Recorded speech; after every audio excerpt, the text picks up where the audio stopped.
뉴스특보 이어가겠습니다. 이번에는 헌법 전문가 모셔서 법적인 문제 들어보겠습니다. 이헌환 아주대 법학전문대학원 교수 모셨습니다. 어서 오세요. 예, 네, 안녕하십니까. 안녕하세요, 교수님. 예. 이런 걸로 만나면 저희가 안 될 것 같은데요. 일단 윤석열 대통령이 비상계엄령을 선포를 하면서 자유헌정 질서를 지키기 위해서다. 이렇게 얘기를 했습니다. 어떻습니까? 우선은 저는 그 사유를 발표하는 장면을 보면서 네. 도저히 납득이 안 됐습니다. 예전부터 뭐 자유민주주의를 신봉하고 또 예컨대 뭐 종북 세력이라든지 반국가 세력이라든지 이런 말씀들을 자주 하셨는데 전 뭐 제가 헌법 공부한 지 벌써 40년이 넘게 지났고 우리 헌정사도 많이 경험을 했습니다만 대통령의 입장에서 현재 우리나라의 여러 정치 세력들, 특히 자유민주주의 하에서의 여러 정치 세력들에 대해서 저렇게 평가를 하는 것이 가능할 것인가. 그래서 사실은 거의 납득되지 않았었습니다. 그래서 우리가 과거에 아주 엄밀한 냉전의 시기에 서로 대립되는 상황에서의 그와 같은 표현들은 우리 사회 우리 구성원들에 대해서도 실질적으로 와닿는 부분도 없지 않아 있었고 이랬었습니다마는 현재의 시대에 그 저렇게 우리 공동체 구성원들에서의 다양한 정치적 성향을 가진 분들을 평가를 하는 것을 우리 국민들이 납득할 수 있을지 저는 그런 생각을 좀 많이 했던 편입니다. 아니, 그러니까 국민들이 이 얘기를 처음 들었을 때 굉장히 비현실적이다. 혹시 가짜 뉴스 아닌가? 이런 얘기들을 많이 했어요. 근데 예. 이게 뭐 전시 사변인 경우에나 비상계엄을 하는 거지. 아니, 이렇게 평온한데 갑자기 무슨 비상계엄일까라고 생각하셨을 것 같습니다.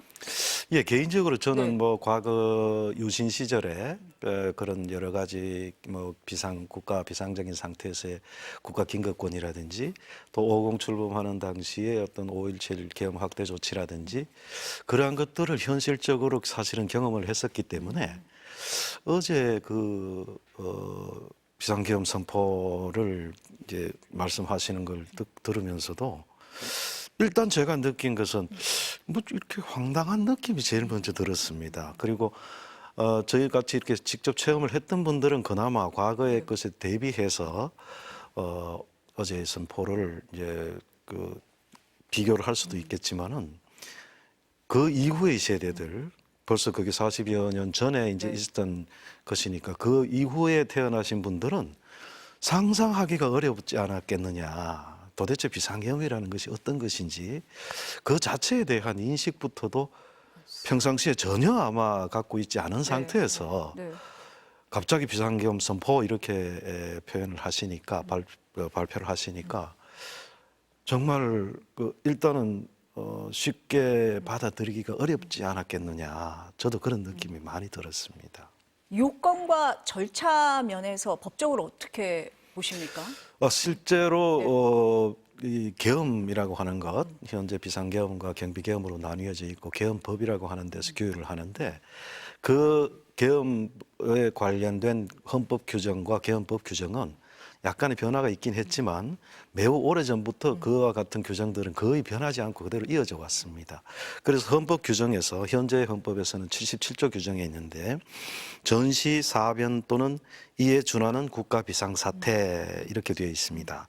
그러한 그 경우에 병력으로서 군사상의 필요에 응하거나 공공의 안정 질서를 유지할 필요가 있을 때 이렇게 해서 말하자면 군을 동원하는 수단입니다. 그렇죠. 예, 수단으로서 군을 동원하는 것인데 그러려면은 전시사변이어야 하는데 일단 현재 우리나라의 상황이 전시사변은 아닌 아니죠. 것이고 그다음에 이에 준하는 국가 비상사태라면은 비상사태라고 하는 것은 정상적이지 않거나 혹은 또 평상적이지 않다라는 것을 의미할 때 우리가 비상이라는 표현을 많이 쓰는데 지금 현재 우리의 상황이 비상적이라고 받아들일 만한 상황인가? 예, 근데 어제 계엄 선포를 하시면서 그 사유로 예컨대 특검을 계속 발의한다든지 그다음에 또 예산에 대해서 뭐 폭거를 한다든지 이렇게 표현을 하셨습니다만 그러한 일들은 사실은 전부 평상적인 상황에서 평안하게 진전이 된 것이거든요. 그 일이 이루어지는 과정에서 무슨 뭐 예컨대 과거에는 동물국회 그래서 의정석 점거하고 뭐 서로 밀치고 하는 뭐 이런 일도 과거에 있었으면 지금 그것조차도 없는 상태였지 않습니까? 그래서 이게 비상적인 상태라고 받아들이시는 것이 과연 이게 타당한가?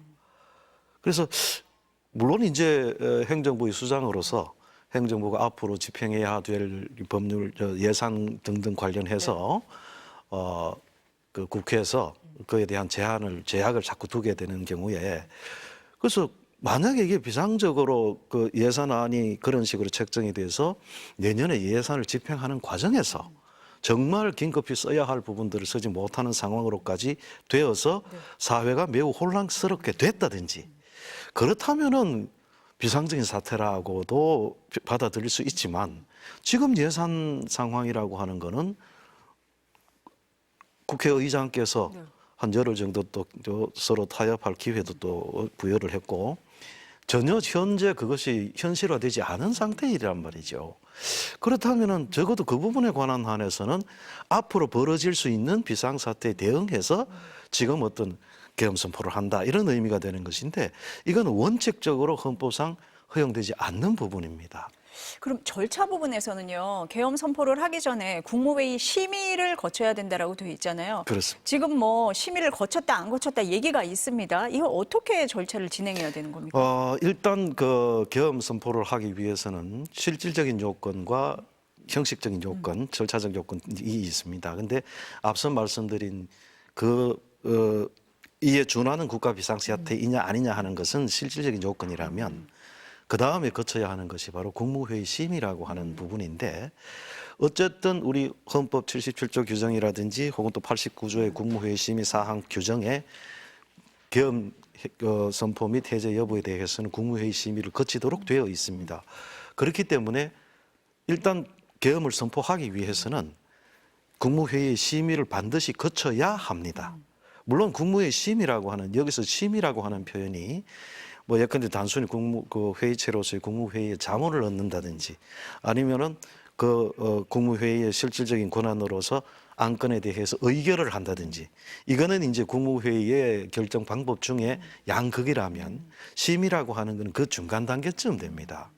따라서 심의 내용 속에 국무위원들이 논의를 하면서 찬성 반대 의견이 아무리 뭐 많고 혹은 또 찬성 반대 의견이 절대 다수라 하더라도 그것을 무시하고 이제 선포권자인 대통령이 자신이 의도하는 바대로 그걸 결과를 그런 식으로 이끌어갔다 하더라도 그것 자체가 헌법에 위반된다라고 하지는 않습니다. 그러니까 절차로서의 국무회의 심의라고 하는 것은 반드시 거쳐야 하는 것이기는 하되 대통령은 거기에 기속되지는 않습니다. 그러니까 심의의 결과에 기속되지는 않습니다. 의결하고는 다르다는 말씀이시네요. 그렇죠. 네. 그래서 국무회의 심의 절차를 헌법 및 법률에서 당연히 정하고 있기 때문에 국무회의 심의는 반드시 거쳐야 하는 겁니다.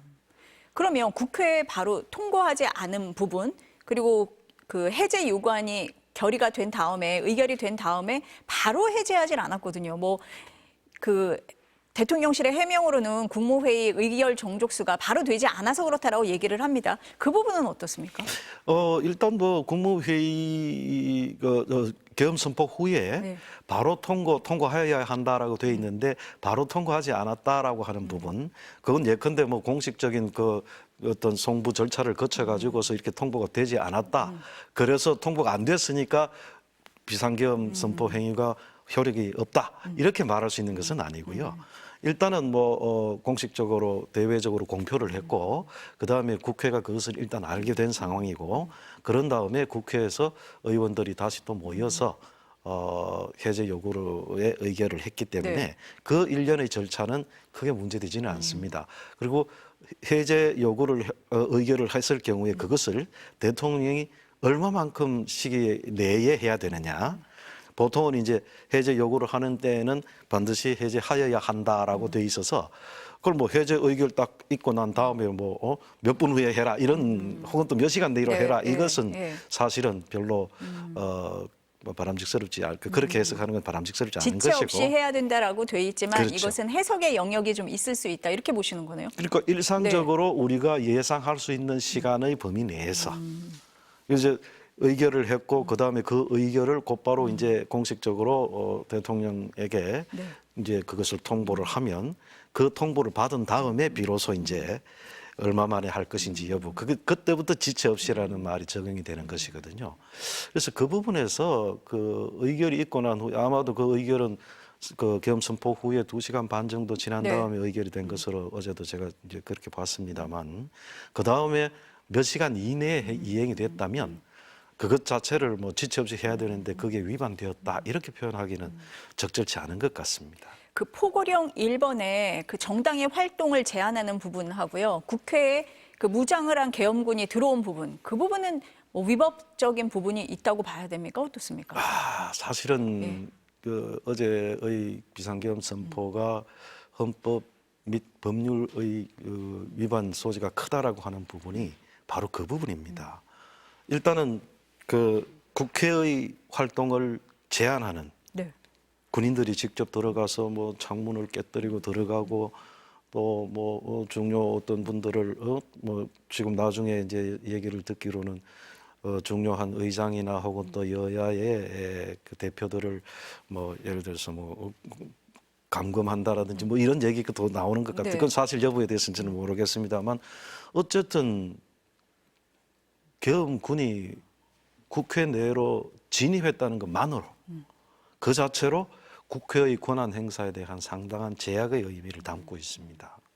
바로 그렇기 때문에 계엄이 선포되고 난 다음에는 국회에다가 통고를 하고 그 다음에 국회가 그것을 해제 요구를 할 수 있도록 한다라고 하는 것은 국회의 기능은 전혀 건드리지 않은 채 정상적으로 국회가 돌아가고 있게 한 상태에서 계엄을 선포를 하고 그 계엄의 목표 달성을 위해서 그 비상사태를 극복하는 과정을 행정부에서 담당하라. 이게 헌법 및 법률의 취지입니다. 그 부분이 가장 문제가 있다라고 보시는 건데 그럼 탄핵 사유가 됩니까? 뭐 제 개인적인 생각으로는 이건 명백히 탄핵 사유로서 될 수 있다고 생각을 합니다. 예를 들어서 헌법 및 법률에서 정하고 있는 규정들을 상당한 부분 위반했거든요, 명백히. 그렇다고 본다면은 헌법 및 법률의 위반이라고 하는 것이 탄핵의 사유가 될 수 있고 문제는 이제 중대성 여부가 논란이 됩니다만 이것은 국회의 기능을 마비시키거나 혹은 정지시키고자 했다라고 하는 의도가 명확히 드러난다면 그만큼 중대한 것은 사실 없죠. 뭐 그런 의미에서 본다면은 탄핵 사유로서도 충분히 보습될 수가 있을 거다.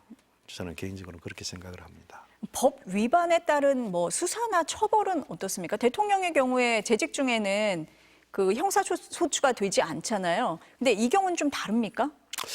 문제는 이제 그 계엄 선포 행위 자체가 헌법 및 법률에 적합한 방식으로 이루어졌느냐. 만약에 그 헌법과 법률이 위반되는 말하자면 외형으로는 계엄 선포라는 외형을 갖고는 있으나 그것이 실질적으로는 국헌을 문란하게 하는 왜냐하면 국가기관을 권한을 행사하지 못하게 제약하거나 또 기능을 마비시키는 의도를 확인할 수 있다면 그것은 단순히 이것은 어떤 그 헌법이나 법률 문제가 이제 형사법적인 문제로 충분히 의율될 수도 있습니다. 그렇게 된다면은 그 사유를 가지고서 헌법재판소에 탄핵을 제기하는 것은 명백히 탄핵 사유로서 수용될 수가 있는 그런 상황이 되는 것이지요. 지금 일부 여당에서는 탄핵이 아니라 하야와 체포까지 얘기를 하고 있어요. 가능합니까? 그 점은 이제 네. 뭐 정치적인 의사 표현이기 때문에 그것 자체가 현실적으로 가능할지 말지에 대해서는 제가 판단하기엔 적절치 않은 것 네. 같습니다. 네. 이제 적어도 현재 어제의 비상계엄 선포 행위라고 하는 것 자체의 위헌성 내지는 위법성이 확인이 돼 있고 그렇다면은 그러한 위헌성 내지 위법성에 대응해서 현재의 대통령에게 요구할 수 있는 것이 무엇이냐? 그리고 대통령 현재의 지위를 그대로 유지하는 것이 우리의 현정을 그대로 유지시키는 데 도움이 될 것이냐. 이 뭐 정치적 판단이 되겠죠. 거기에서 각자의 견해에 따라서 어떤 정치적인 요구로서 예컨대 하야하라라든지 혹은 또 뭐 여타 어떤 조치를 취한다든지 뭐 그 어떤 의미에서는 대통령이 뭐 직접 하야를 발표를 하면서 이제 예컨대 뭐 지금 현재 정치권에서 많이 나오고 있는 개헌 네. 예, 이런 방법을 통해 가지고 임기단축 개헌이라는 방식을 통해서 한다든지 이런 등등이 이제 있는데 그건 이제 정치적인 요구일 네. 것이고 헌법 규범적으로 그렇게 해야 된다라고 하는 것은 그 나름의 절차가 마련이 되어 있는 것이지요. 뭐 예를 들어 탄핵 제도라든지 뭐 그런 절차들이 이제 예컨대 2016년에 우리가 촛불을 통해 가지고서 그 과거 박근혜 대통령이 이제 탄핵되는 절차로 진행이 됐습니다만 헌법에 그런 탄핵 제도라고 하는 규정이 없었다면 과연 어떻게 전개가 됐을까? 그렇다면은 어떤 정치적인 큰 계기가 있어서 뭐 하야를 하거나 그렇지 않으면은 이제 시민 우리 국민들의 의사가 좌절되는 그런 방향으로 정치적으로 전개가 됐겠죠. 근데 지금의 상황에서는 그런 이러한 그 어려운 정치적으로 어려운 난국을 헤쳐나갈 수 있는 수단으로서 헌법적인 수단인 탄핵 제도라고 하는 것이 있기 때문에 그렇게 해서 탄핵이라는 절차를 거쳐서 이제 문제를 해결할 수도 있고 그렇지 않으면 당사자가 뭐 예컨대 뭐 윤석열 대통령께서 이러저러한 부분에서 우리 국민들에 대해서 지금 내 임기를 이것으로 종지하겠다. 종지한 다음에 다음 시대를 위해서 뭐 개헌을 하겠다든지 아니면 뭐 그냥 하야를 하겠다. 하야한다라는 말이 사퇴의사니까 그렇게 표현을 한다고 하더라도 그것 자체가 법적으로 뭐 불가능하다든지 네. 뭐 이렇게 표현하는 것은 아닙니다. 그러니까 정치적으로는 능히 그런 주장들을 할 수가 있는 것이지요. 그러니까 교수님 말씀을 들어보니까 국회 개헌군이 들어간 부분, 그 부분을 가장 문제가 있는 부분으로 보시는 것 같습니다. 그것은 말 그대로 그 사안의 엄중성이라는 관점에서 본다면 예컨대 탄핵이 소추가 되어서 헌법재판소에서 그런 판단을 내린다고 할 때는 아마도 그 부분이 가장 강력한 그 탄핵 인용 사유가 되지 않을까. 군인이 직접 국가기관인 국민 대표기관인 국회를 이제 점거하려고 시도를 한 것이기 때문에 그거는 국회의 기능을 마비시키는 것이거든요. 그거는 계엄이라는 형식에서는 결코 허용되지 않는 헌법적으로든 뭐 헌법의 하위 개헌법으로든 결코 용납되지 않는 그런 행위였었기 때문에 그 부분이 매우 중대한 의미를 가지는 것이다. 이렇게 저는 받아들이고 있습니다. 네, 교수님과 함께 법적인 문제 짚어봤습니다. 오늘 말씀은 여기까지 들어야 될 것 같습니다. 감사합니다. 예, 감사합니다.